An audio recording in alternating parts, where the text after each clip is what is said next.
Hi நண்பா, இது எல்லா கிராமத்துலேயும் இருக்கிற முதல் ரகம். இது ஃபஸ்ட் ரகம். எல்லாருக்கும் அதிகமாக உளிம்பில் செடினாவே இந்த ரகம் தான் எல்லாருக்குமே தெரியும். இப்படி தான் இருக்கும். அதனுடைய காய் பழம் எல்லாமே ஒரே சேம் தான். எல்லா ரகத்துலேயுமே இந்த பழன்றது ஒரே மாதிரியே தான் இருக்கும், இனிப்புலேருந்து எல்லாமே. இந்த முதல் ரகத்தில் சொரசொரப்பு கொஞ்சம் கம்மியாக இருக்கும், நைஸ் தன்மை அதிகமாக வரும். இந்த இரண்டாவது ரகம் நம்ம அதிர்ஷ்டவசமாக இங்கேயே இருக்குது. அதை நான் காட்டுறேன் உங்களுக்கு. இன்றைக்கி இதை பாருங்கள் நண்பா, தெரியுதுங்களா? இது ஓரளவுக்கு ரோஸ் கலர் ஒரு 3 கலர் கலந்துருக்கு.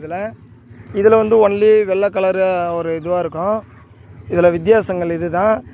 இது ஏற்கனவே இந்த செடியை பற்றி பதிவு போட்டிருக்கேன். இந்த செடியை பற்றி பதிவு இப்போ தான் போடுறேன். இந்த செடியில் சொரசொரப்பு, அந்த கீழ்த்தண்டுலேருந்து சொரசொரப்பு நைஸ் தன்மை இருக்கும். இதில் கீழ்த்தண்டில் நைஸ் தன்மை கொஞ்சம் கம்மியாக இருக்கும். இதில் தான் வித்தியாசம். அற்புதமான ஒரு ஃபீவர் ரெட்டு, ஹெவி ரெட்டு ஒன்று இருக்கிறதா நான் கேள்விப்பட்டிருக்கேன்.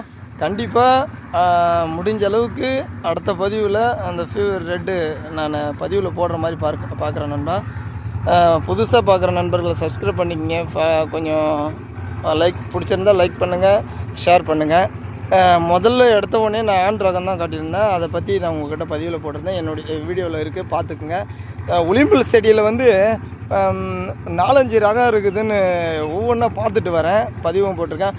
நிச்சயமாக உடனே அடுத்த இது நான் அதை பற்றி முடிஞ்ச அளவுக்கு அந்த ரெட்டு, ஓவர் ரெட்டு இருக்குங்கள, அதை பற்றி பதிவில் போடுறேன்.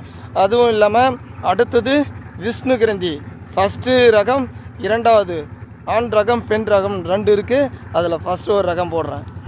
வீடியோ பிடிச்சிருந்தா கொஞ்சம் சப்ஸ்கிரைப் பண்ணிக்கோங்க நண்பா. தோழர்களே, தோழிகளே.